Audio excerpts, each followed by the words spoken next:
Hello दोस्तों, नमस्कार। स्वागत है आपका मेरी एक और नई वीडियो में। निर्मला और विनोद की शादी हुए 5 साल हो गए, पर उनकी कोई औलाद नहीं हुई। निर्मला उदास रहती थी। सुबह सवेरे उठकर काम काज करना, विनोद के लिए चाय नाश्ता और ऑफिस के लिए टिफिन तैयार करना उसकी रोज की आदत बन गई थी। उस दिन भी वह ऐसे ही सवेरे बिस्तर से उठी, पर उठ नहीं पाई। सर चकरा रहा था। किसी तरह अपने आप को संभाल कर उठी। वह गिर गई। उसने गिरने की आवाज़ विनोद की नींद खुली। वह भाग कर आता है और निर्मला को पलंग पर लेटा देता है और वह कहती है, मालूम नहीं विनोद आज क्या हो गया, उठते ही चक्कर आने लगे हैं। विनोद ने अपनी फैमिली डॉक्टर कुमारी को फ़ोन किया और निर्मला के बारे में बताया। आधे घंटे में ही कुमारी पहुंच गई। उसने निर्मला को चेक किया और बताया कि बहुत बहुत बधाई हो। खुशखबरी है, आपकी पत्नी गर्भवती है। निर्मला और विनोद दोनों को तो ऐसा लग रहा था कि जैसे उन्हें मुंह मांगी मुराद मिल गई। सही समय पर निर्मला ने एक स्वस्थ सुंदर बच्ची को जन्म दिया। बहुत सुंदर बच्ची थी। उसका नाम पर्णिका रखा। घर में उसे परी बुलाते थे। पर्णिका स्कूल से कॉलेज में पहुंच गई और इंजीनियरिंग की पढ़ाई पूरी करके नौकरी पर लग गई। निर्मला को अब उसकी शादी की फिक्र होने लगी। वह बहुत सुंदर पढ़ी लिखी और नौकरी करने वाली लड़की थी। उसे अच्छा वर तो अपने आप मिल जाएगा, यह उसे मालूम था। विनोद के दोस्त के घर उसकी बेटी की शादी थी, जिसमें दोनों का जाना जरूरी था, क्योंकि उनके साथ परिवार के जैसे रिश्ता था। इसलिए पर्णिका को पूरी हिदायत देकर 2 दिन के लिए वे लोग बेंगलोर जाते हैं। यह कल तक की बातें थी। आज पर्णिका अभय से प्यार करती है, जो उसके ही साथ ऑफिस में काम करता था। वे दोनों अपनी दोस्ती को पति पत्नी के रिश्ते में बदलना चाहते थे। पर्णिका उत्तर प्रदेश से थी और अभय तमिल ब्राह्मण था। दोनों ने माता पिता को नहीं बताया, क्योंकि उन्हें डर था कि कभी वे मना ना कर दें। दोनों ने सोचा, रजिस्ट्रार ऑफिस में जाकर हम दोनों शादी कर लेते हैं और रजिस्टर मैरिज कर लेते हैं। वहीं से मंदिर में जाकर शादी कर लेते हैं। तब घर वाले कुछ नहीं कहेंगे, क्योंकि शादी तो हो ही चुकी है। वह कल का ही दिन है। पर्णिका को डर लग रहा था कि कैसे करूं, माँ पापा पर क्या बीतेगी। कितना विश्वास है उनको मुझ पर। माँ को बिना बताए तो एक कदम नहीं उठाती थी, और आज जिंदगी का इतना बड़ा फैसला उन्होंने बिना बताए ले लूं मैं। तभी बाहर बालकनी से चिड़िया की ची ची की आवाज़ आई। झट से वह बाहर जाकर देखती है।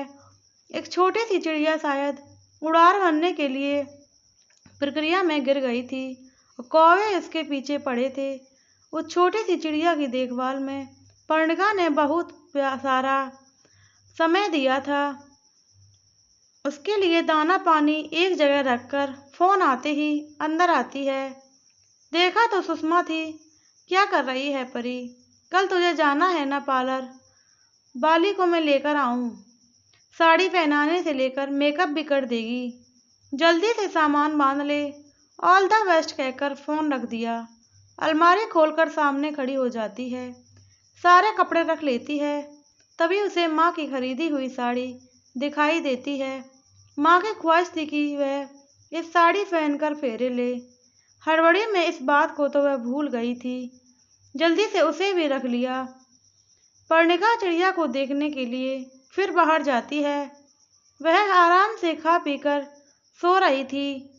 तभी परी ने सोचा, मैं भी कुछ खा लेती हूँ। रसोई में जाकर दूध गर्म कर अपने लिए चाय बनाती है और बिस्कुट के साथ चाय पीती है। तभी चिड़िया की जोर से ची ची की आवाज़ सुनाई देती है। वह भागकर जाती है कि कहीं कौवे ने पकड़ तो नहीं लिया।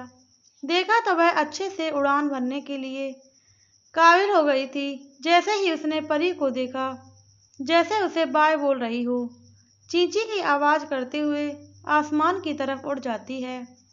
जहाँ चिड़िया थी उस जगह को देख परी उदास हो जाती है।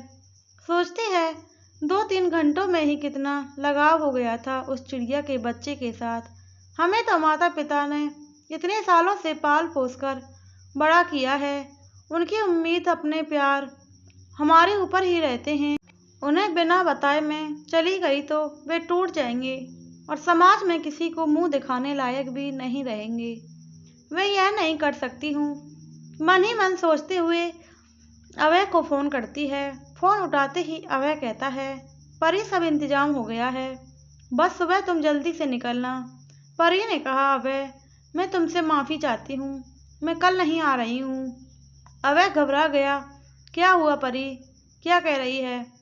कुछ नहीं हुआ अभय, हम अपने माता पिता को मनाकर ही शादी करेंगे। उनसे छिपकर उनके आशीर्वाद के बिना नहीं करेंगे। तुम भी अपने माता पिता को मना लो, मैं अपने माता पिताओं को मनाऊंगी। हम दोनों नौकरी करते हैं, बालिग हैं, इसलिए वे लोग जरूर मान जाएंगे हमारी शादी के लिए। अभय कहता है, तुम सही कह रही हो परी, कल से मैं तैयारियों में लगा जरूर था, पर माँ पापा की बहुत याद आ रही थी कि हम कहीं गलत तो नहीं कर रहे। रह रहकर आंखों में आंसू आ रहे थे। तुमने तो मेरे मन की बात कह ही दी। मैं जरूर अपने माँ पापा को मनाऊंगा।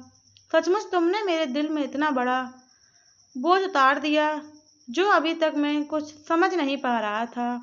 मैं ऐसे ही जीवन साथी चाहता था जो बिन बताए ही मेरे दिल की बात समझ ले।